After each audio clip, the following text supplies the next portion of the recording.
Assalamualaikum warahmatullahi wabarakatuh. Aya nabtadi bidu'ai talabul ilmi. Bismillahirrahmanirrahim. Rabbi zidni ilma. Allahumma anfa'ni bima 'allamtani wa 'allimni ma yanfa'uni warzuqni ilma yanfa'uni. Amin.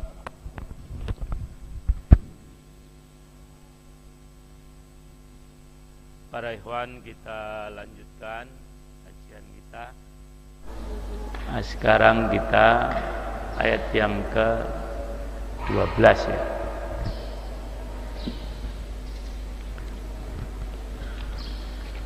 A'udzu billahi minasy syaithanir rajim. Bismillahirrahmanirrahim. Ya ayyuhalladzina amanu jtanibu katsiran minadh-dhann inna ba'dadh-dhanni wala tajassasu wala yaghtab ba'dukum ba'dha ayuhibbu ahadukum ayyakula lahma akhihi maitan fakarihtumuh wattaqullah innallaha tawwabur rahim. Ya ayyuhalladzina amanu, wahai orang-orang yang beriman, ijtanibu. Kenapa dibaca ijtanibu Pak Jumroni, tidak ajtanibu? Kenapa? Karena hamzahnya hamzah wasol. Hamzah wasol itu lawannya hamzah kotok. Hamzah wasol adalah hamzah yang apabila di tengah kalimat hilang ketika dibaca. Tulisannya masih, tetapi tampak ketika di awal kalimat. Maka tadi ketika kita baca ya ayyuhalladzina amanu jtanibu, hilang kan hamzahnya. Nah, tapi ketika kita pisahkan jadinya ijtanibu. Kenapa harokatnya adalah kasroh? Kenapa harufnya kasroh? Karena kasroh adalah akhaful kalimat, akhaful harokat, harokat yang paling ringan. Jadi tidak dibaca ajtanibu tapi ijtanibu, karena hamzahnya kalimat istanibu itu hamzah wasol. Katsiran minadh-dhann, banyak prasangka. Inna ba'dadh-dhanni itsmun, karena sebagian prasangka itu dosa. Wala tajassasu, dan jangan mencari-cari kesalahan, sudah tentu orang lain. Wala yaghtab, dan jangan menggunjing ba'dukum, sebagian dari kalian, ba'don, sebagian yang lain. Bahasa Arabnya lebih pas ghibah dari kata ghoba yaghibu. Ghoba artinya apa? Apa mat artinya mat ghoba? Ghaib tidak kelihatan. Nah, kenapa orang menggunjing dalam bahasa Arabnya ghibah? Karena yang kita bicarakan orangnya tidak kelihatan. Nah, maka tadi bahasa Arabnya lebih pas. Ghibah, ghoba ya ghibu.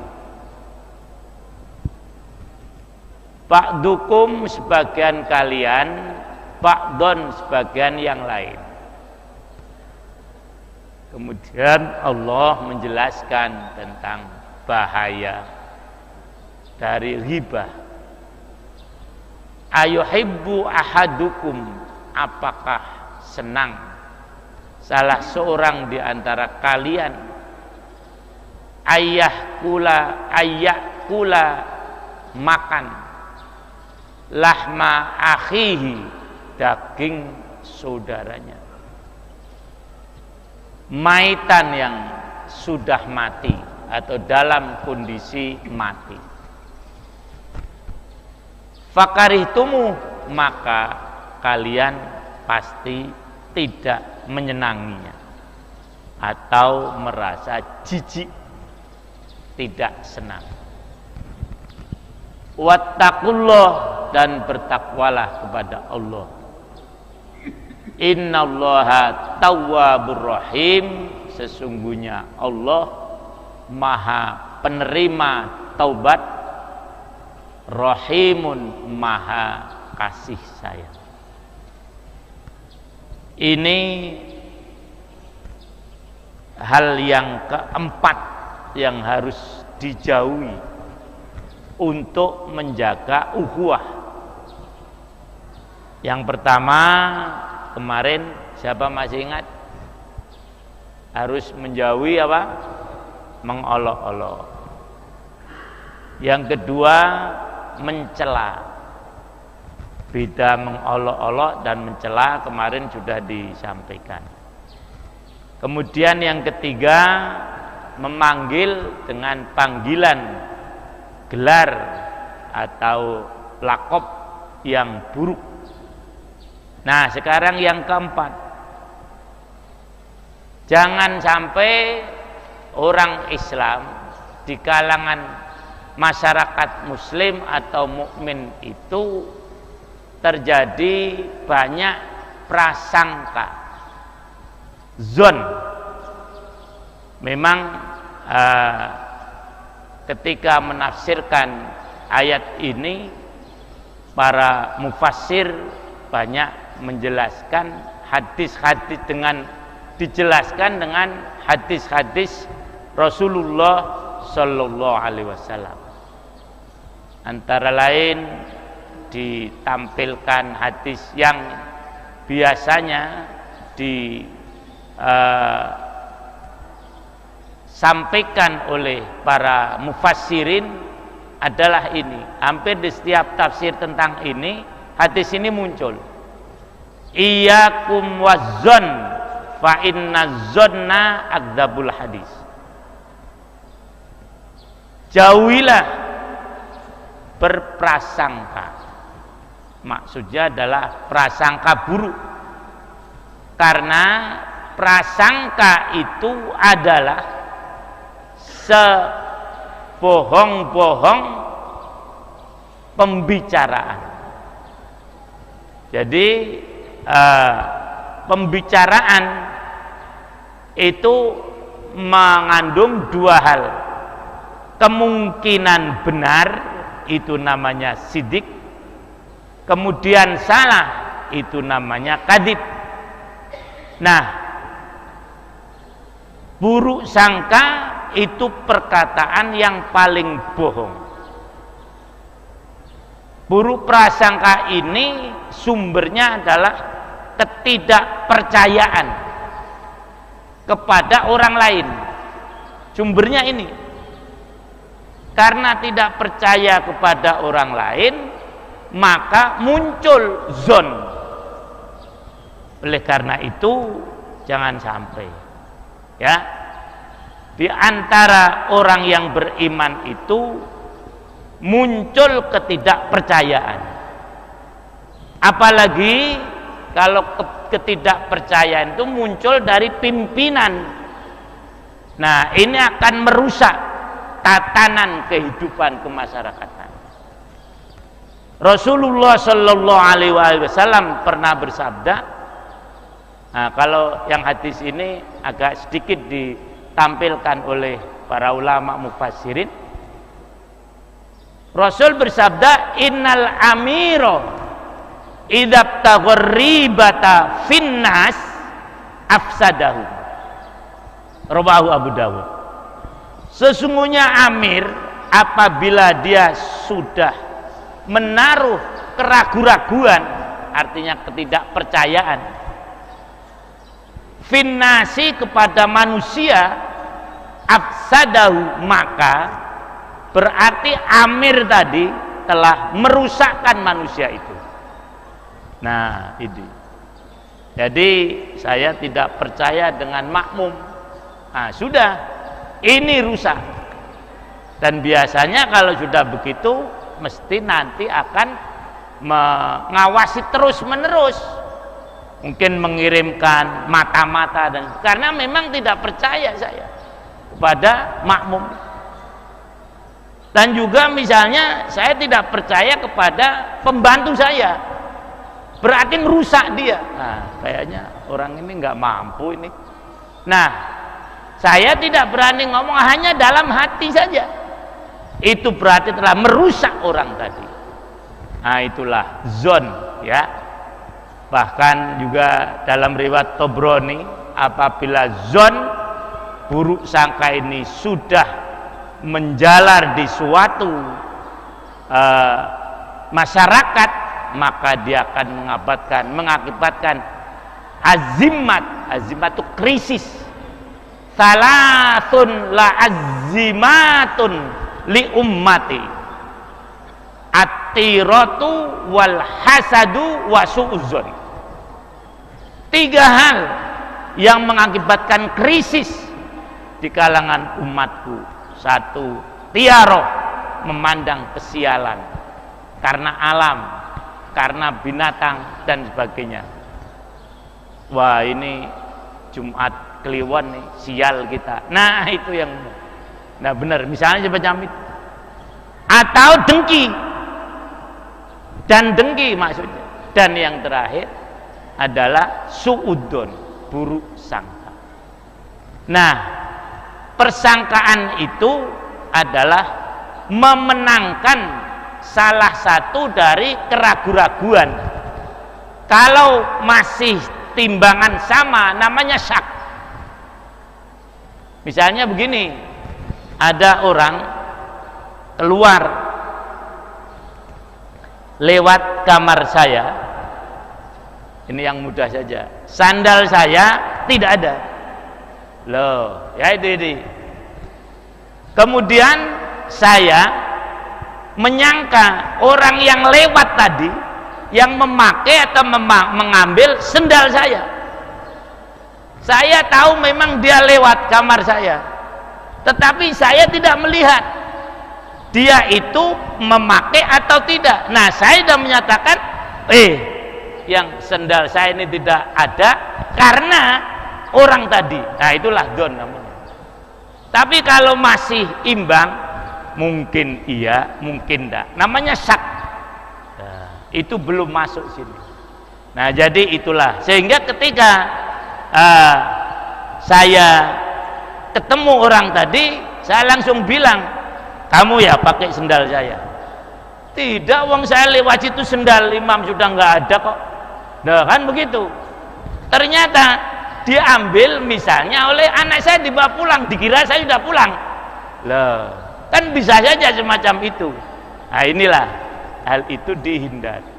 Kenapa oleh Allah ditekankan katsirum minadz-dzon?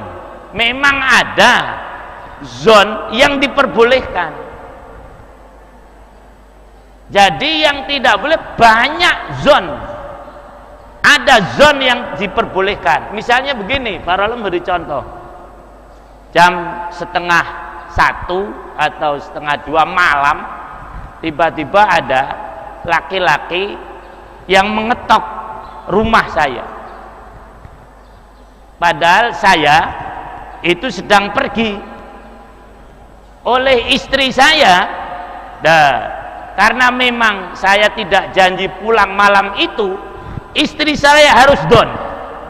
Ini bukan suami saya.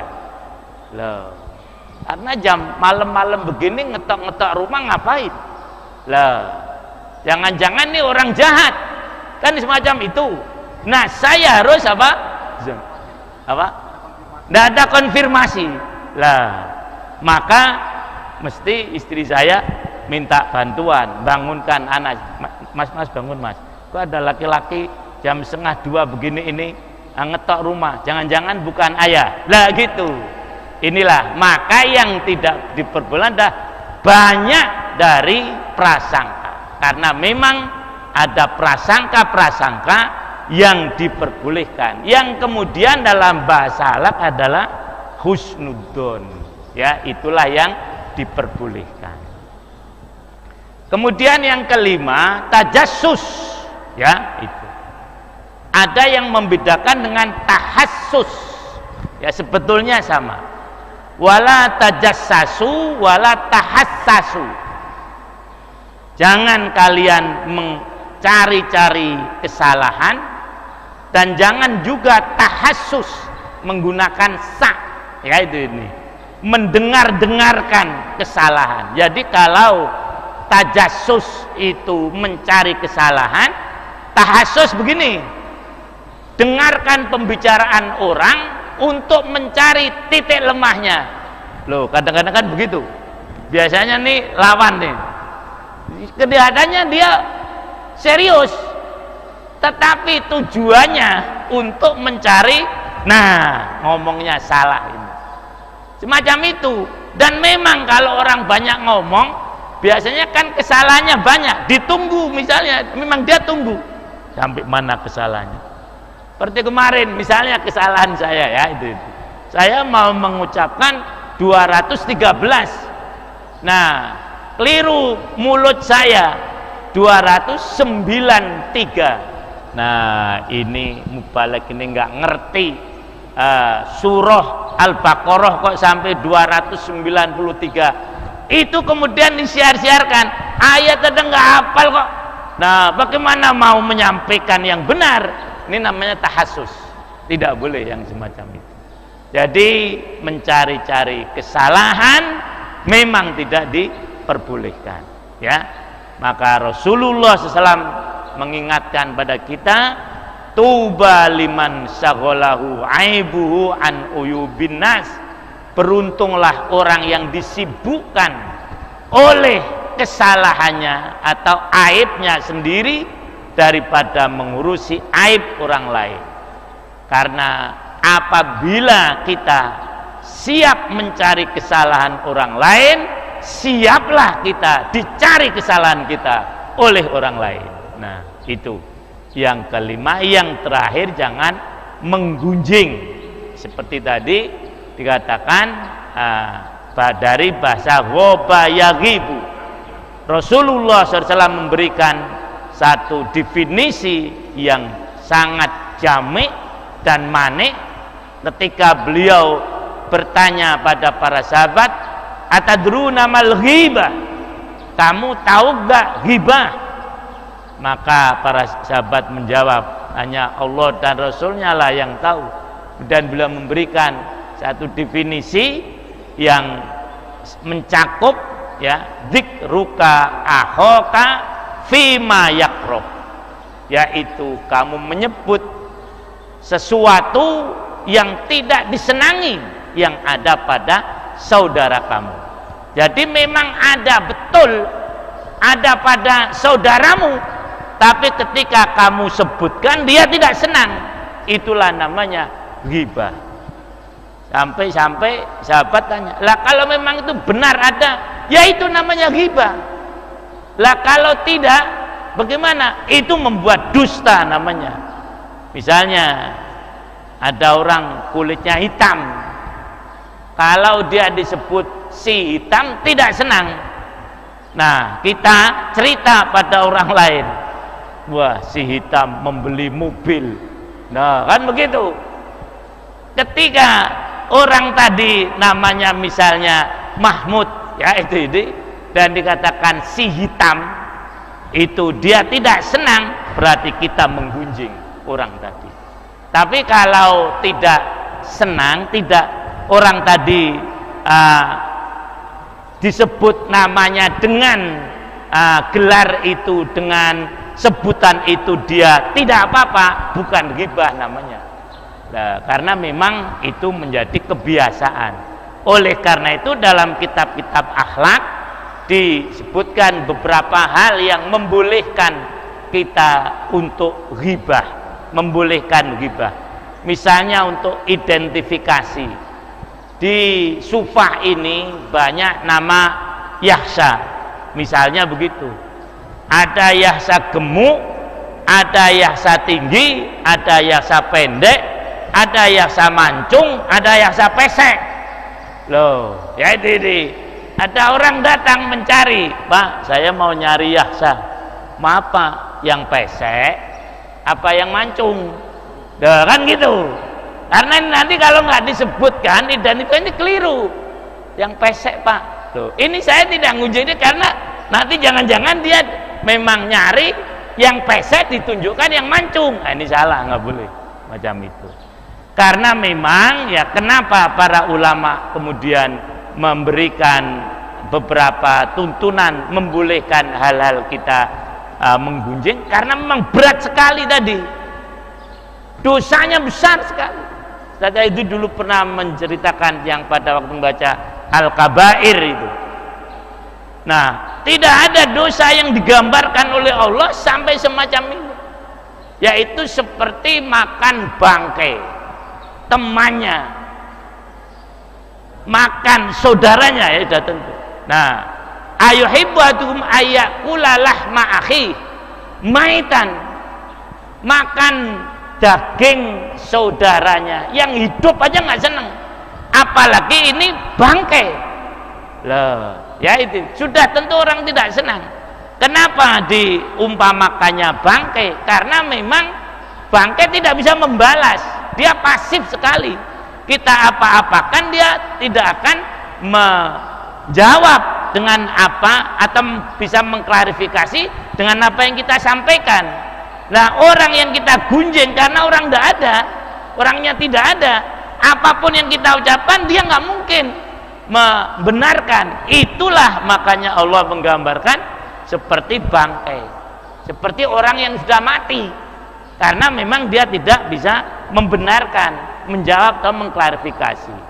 Nah, jadi itulah para hewan semuanya dosa orang yang menggunjing. Nah, Ibnu Katsir menjelaskan, lah bagaimana kalau kita menggunjing kemudian kita ingin bertobat, apakah kita harus menyampaikan kepada orang yang kita gunjing, mas kemarin kamu saya gunjing nih. Ibnu Katsir menyatakan tidak harus. Apabila ketika dia menyampaikan itu malah tambah panas, loh, maka disebutkan la yustaru ayyatahalalahu fa innahu idza alamau bidzalika rubama ta'adda asyadda mimma idza lam ya'lam biha ka'anna minhu fa tariqatuhu ayuthniya alaihi bima fi fil majalis allati kana yazumuhu. Nah, caranya bagaimana? Cara minta maaf kepada orang yang kita gunjing adalah dengan cara menceritakan hal-hal yang positif tentang orang yang kita gunjing di tempat di mana kita menggunjing. Begitu caranya. Jadi tidak harus kita datang pada dia apabila menyebabkan situasi tambah panas, cukup kita menceritakan hal yang positif tentang orang itu di tempat kita mengunjing dia, ya itu. Nah, jadi itulah para hewan semuanya hal yang harus dijauhi, yaitu dilarang kita menggunjing. Insya Allah dengan 6 hal ini, sekali lagi mulai dari tidak saling mengolok, yang pertama, yang kedua tidak saling mencela, yang ketiga tidak memanggil dengan panggilan yang buruk. Yang keempat, tidak berprasangka buruk. Yang kelima, tidak mencari-cari kesalahan orang lain. Dan yang keenam, tidak menggunjing.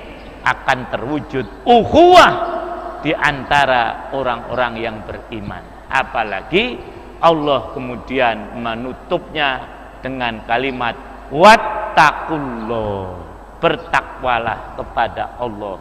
Ini landasan utama agar bisa wujud ukhuwah, hendaknya masing-masing takwa kepada Allah Subhanahu wa taala. Innallaha tawwabur rahim, sesungguhnya Allah Maha penerima taubat. Karena memang kemungkinan di kalangan orang Islam akan muncul hal-hal yang tadi tidak diperbolehkan. Kalau dia bertobat mesti akan diampuni oleh Allah. Dan tuntunan tadi adalah sebagai wujud kasih sayang Allah kepada orang-orang yang beriman. Demikian, mudah-mudahan manfaat. Ya. Apa? Enggak, tadi enggak begitu. Kalau itu menyebabkan nanti hubungan makin tambah buruk, tidak usah begitu. Ya gitu. Apa tadi caranya coba? Maka tadi kan saya sampaikan. Caranya gimana untuk tobat menggunjing? Kan tadi makanya karena ini masalah yang sering ditanyakan, makanya saya sampaikan pas ngantuk ya. Caranya menyebutkan hal-hal yang positif tentang orang tadi. Pak jangan ngantuk lagi Pak. Dengan caranya gimana? Dengan cara menyebutkan sifat-sifat positifnya di mana Bapak tadi menggunjing. Begitu. Kalau disampaikan tambah parah loh ya, tapi kalau bisa dia menerima dengan hati lapang sih nggak apa-apa disampaikan ya. Jadi tidak harus disampaikan kepada orang yang digunjing tadi gunjingannya, begitu ya. Ya.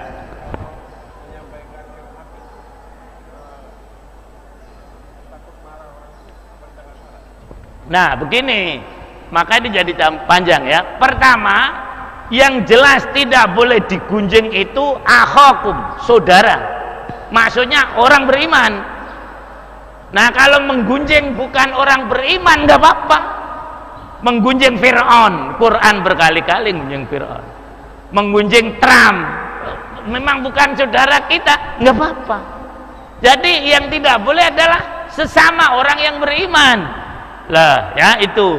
Kemudian misalnya menggunjing Aidit misalnya kan gitu, udah mati diojek-ojek terus, nggak apa-apa karena memang bukan orang beriman. Makanya Imam Ghazali sampai menyampaikan 6 hal yang diperbolehkan kita menggunjing. Yang tadi baru sampaikan 1, ini baru ditambah lama nggak apa-apa. Orang yang jahwar,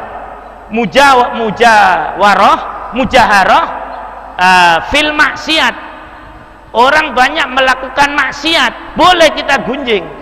Nah, agar orang lain tidak mengikuti perilakunya. Jangan seperti dia itu, dia suka nyuri, dia suka berkelahi dan sebagainya. Boleh Pak begitu itu ya. Nah, untuk menyelamatkan masyarakat ya, sampai semacam itu. Atau di muka pengadilan, ini mengambil contoh istrinya Abu Sufyan menghadap Rasulullah, Hindun kan, ya Rasulullah, suami saya itu pelit. Lah, kira-kira kalau suaminya dengar gimana? Nah, jadi kalau di muka pengadilan boleh. Jangan gini, kamu tahu nggak gini? Wah, Pak Hakim saya nggak mau gunjing, ya nggak bisa. Nggak jadi, nanti masalahnya keliru ya. Itulah kurang lebihnya ya. Boleh ya Pak ini. Pak Adam ya, hal-hal yang untuk menyampaikan kebenaran ya itu. Saya kira ini dulu para ikhwan, mohon maaf. Mari kita akhiri dengan kafaratul majlis. Subhanakallahumma wa bihamdik asyhadu alla ilaha illa anta astaghfiruka wa atubu ilaik. Assalamualaikum warahmatullahi wabarakatuh.